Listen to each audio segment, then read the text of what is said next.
Hello, my name is Matthias and welcome to my little explanation of how I made a calculator inside C++. I'm a little bit sick, so I'm probably going to be coughing a lot, but I'm going to make it quick, so yeah, enjoy. First of all, we have include IO stream, which enable us to have inputs and outputs for our code. And down under we have a include for math.h, which provides a wider scope of mathematical expressions such as tangents and sinus and stuff. Down here we have using namespace standard, which makes us interpret these included groups in a standard way. Yes, and the cool thing about having it up here is that we don't have to have it for each line. So that's pretty nice since it's efficient. And down here we have a function, the main function called main, which contains all the code we're going to use. So the first codes are the variables, where we have to make different variables. Like we have here a double, which enable us to make decimal numbers. And also we have a character here, which enables us to make a single character, which we're going to use for selecting a certain topic in the menu. So let's take a look at the menu. First of all, we have this nice welcoming to our calculus, and then we have presented the different operators. And as you see, we have plus, minus, multiple, divide, power, square, modulus, sine, cosine, tan, and delete, reminder, and clear. And then at last you are able to press 0, enter, and then you will see all these operators once again. In case you forgot how they were. Yep. And down here you see in the function we have a loop called a for loop, which we make infinite, so it lasts forever. So this is just a loop that keeps going on, all this code down here, and unless we say it should break. But let's take a look at that later on. First of all, we have a cout, which sends some information out to the screen.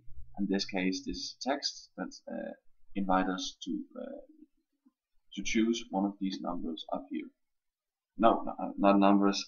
Sorry, options in the menu. And as you see here, the way we do that is that we cin, which we put something into the computer. This is cout, putting something out of the computer, and this is cin, putting something into the computer. In this case, we're going to change op. And what op does is that when it's changed, this little switch condition listens to whenever it changes. So when switch op, it's going to change to something, and if the case is that it's going to change to a plus sign in this case, this function, our code, comes into consideration. The first it does is that it invites you to do certain actions, like type first number, and we're going to type a number 1, and then second of all we're going to type a number 2, and these two numbers then plus and equal to the value sum. Then we're going to send out whatever sum is, that's a result, and it's the value of number 1 and number 2 added together. And then we put an how do you say that, like a line line n, and ending the line. And what line n does is that it just goes down to the next line, like that, if you don't understand what I'm saying. And break, so we break the for loop, otherwise it would just run to the next case. This is of course only if the sum is equal to 0. But if the sum is not equal to 0, then we go to the else condition. And here we see that we have to type another name. Imagine that we already have a number. We have plus two numbers together. We want to plus a new number together. added to that number. So we have a new number added to that, which is put a cn, a new number, and then the sum is gonna be equal to the previous sum plus the new number encountered, and the sum is then again gonna be shown. Great. And this is actually what's gonna happen in this case when we plus, and also when we minus. It's about the same, so I'm not gonna go into depth with that, and also with multiple and divide. And then you see here I made a line so I know when to stop. Then we have the power 2, and it's quite the same, just instead of having num1 divided by 2 like up here, we have power number 1 to the power of number 2. Yeah, that's pretty much it. And again, the same concept. And we have the square root, where you just, instead of having 2 numbers, we just take the square root of 1 number, and then also if you already have a number, if the sum is not equal to 0, then we're just going to take the square root of the sum. And I'm going to, of course, presentate this later on, so you're going to see how it all works. And up here we have the modulus, which is a bit different, because we have to, instead of just saying the sum of num1 modulus num2, sorry for that, you had to make it an integer before. So we simply just write integer before num1 to modify it as an integer. This also means that it has no decimals. And let's go further on, and also, as you see, it has certain different data characters, charts for each case. And then we have, down here we have the sinus, and here you see that we have what we just do here is that we just simply take the sinus of num1, and then we find the sine of num1 in radian. And let's just proceed, and then we're gonna have sine, and we're gonna have cos, and we're gonna have tangent. And down here we have what we like to call the decimals, which we don't like. We'll have to we were assigned to remove all the decimals, so we simply just did as we did in the modulus, where we said that the sum is going to be equal to integer sum, which deletes all the decimals, so we only have a number like 1, 2, 3, 4, 5, natural number. That's it. Also, here we have a case called k, which simply sets the sum to 0. So we're actually going to clear whatever is on the screen. And then make a text saying new calculation, and then break,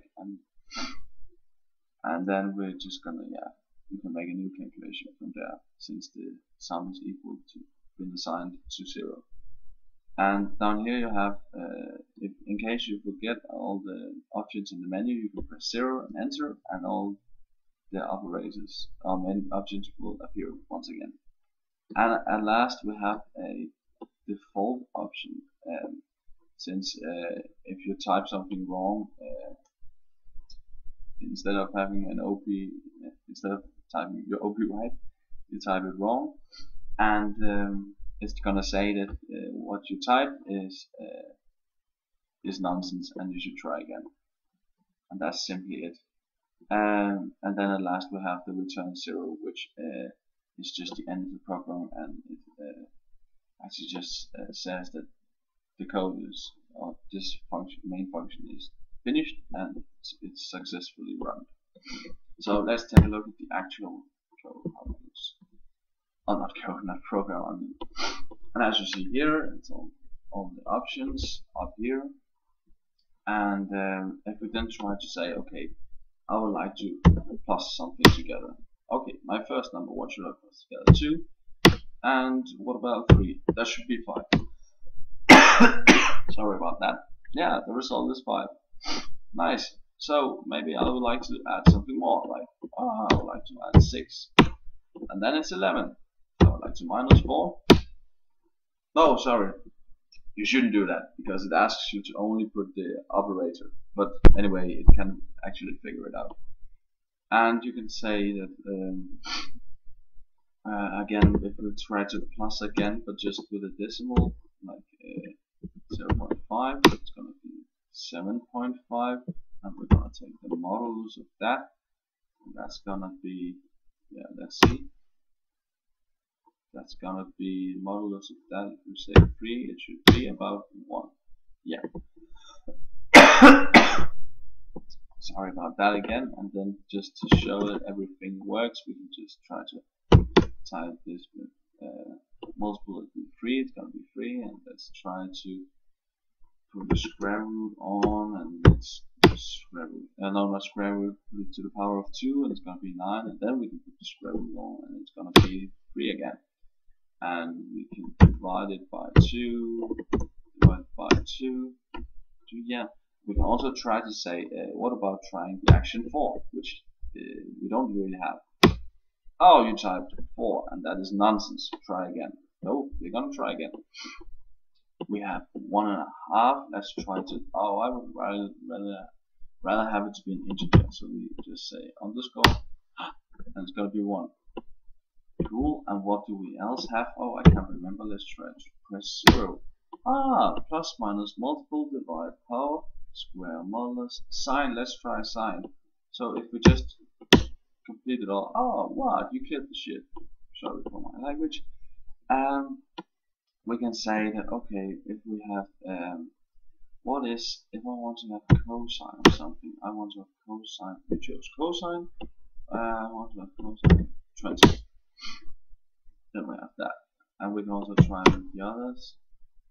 Oh, that's then sine of the cosine. So let's press K and then sine 20.